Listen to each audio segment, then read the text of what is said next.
100% ఈ రోజున్న ప్రభుత్వం వేసే తిర్రిమొర్రి వేషాలు, వాళ్ళు పాల్పడుతున్న చర్యలు నాకే చాలా ఆశ్చర్యంగా ఉంది. మొత్తమే కరెంటు లేని తెలంగాణ నేను ముఖ్యమంత్రి అయినప్పుడు ఉండే ఘోరమైన కరెంటు బాధ.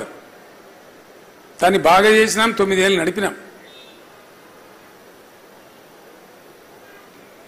అసలు అద్భుతం కదా. కరెంటు పోవడం అనేది లేకుండా మనం కూడా మర్చిపోయాం.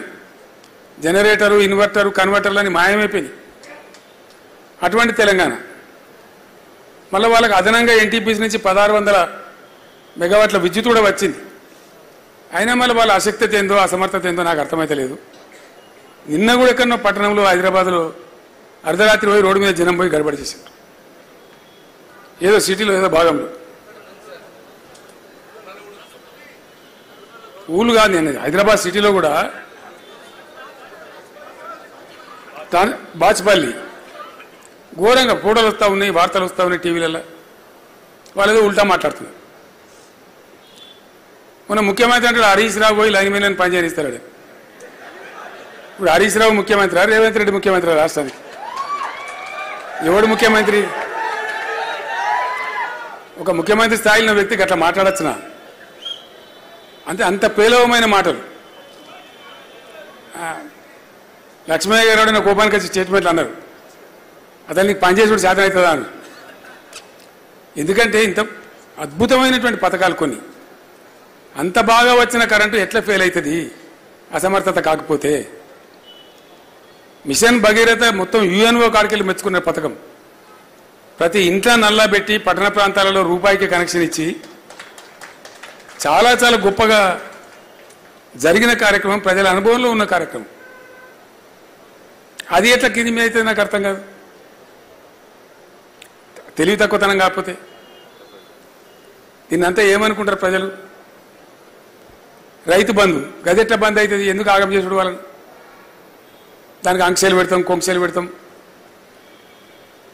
మీరు 10,000 ఇస్తే 15 ఇస్తామని వాగ్దానం చేయడం, తర్వాత దాన్ని భంగం చేయడం, పాత 5,000 కూడా ఇవ్వకపోవడం. ఏమనిపిస్తుంది ప్రజలలో? కాబట్టి ఇప్పుడున్న ప్రభుత్వానికి రోజులు దగ్గర పడ్డాయి.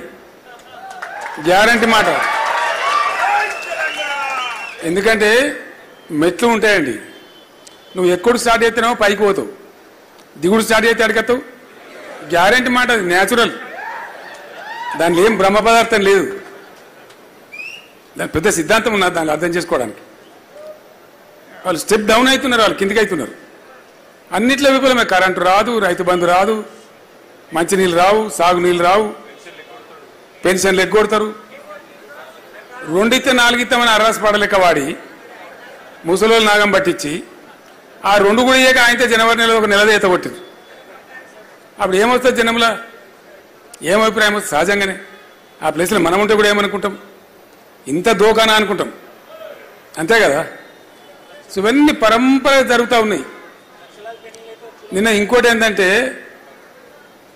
ఇప్పుడు ఆ రైతులు నిరంతరంగా ఉండ్రి 9 ఏళ్ళు పాపం.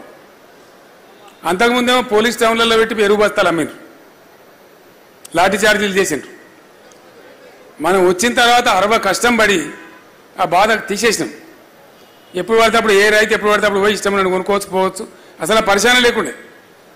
మళ్ళీ ఇప్పుడు పాస్ పుస్తకాలు అవి ఆధార్ కార్డులు, మన్ను కార్డులన్నీ చెప్పులు లైన్లో పెడుతుండ్రు. చెప్పులు లైన్లో పెడుతుండ్రు కాబట్టి మీరే పెట్టుతుంటారు.